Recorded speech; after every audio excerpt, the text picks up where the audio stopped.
Similarity is when we have two figures that are the same shape, but not necessarily the same size. We're going to look at two similar triangles in this example, so let's go ahead and get started.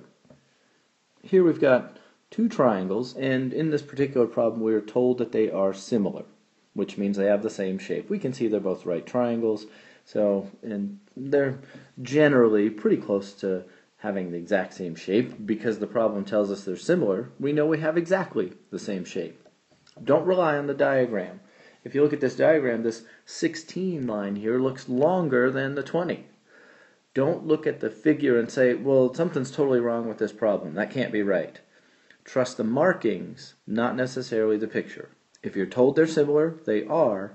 And if you're told that this one is bigger than that one, then it is. And we're going to go from there. To find out how long is side X, we just use a proportion. And there's a couple of ways you can do this. You just want to make sure you make the parts correspond when you set up your proportion.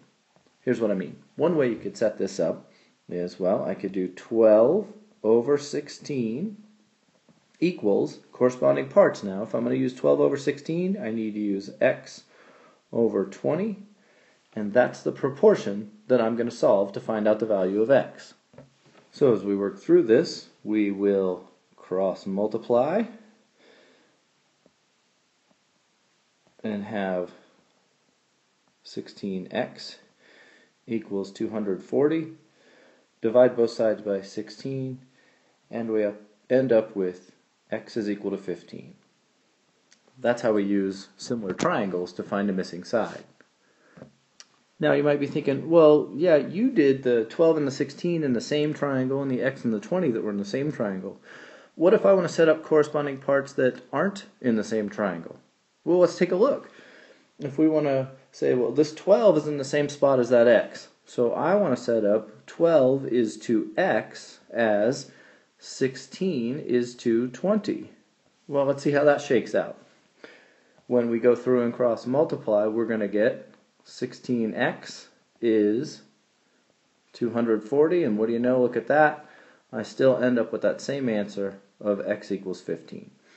So as long as your corresponding parts make sense, like if I want to do 12 is to 16 as x is to 20, that's going to be okay.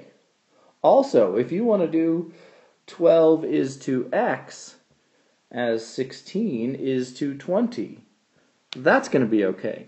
Just make sure that there is a relationship that you're creating when you set up your proportion.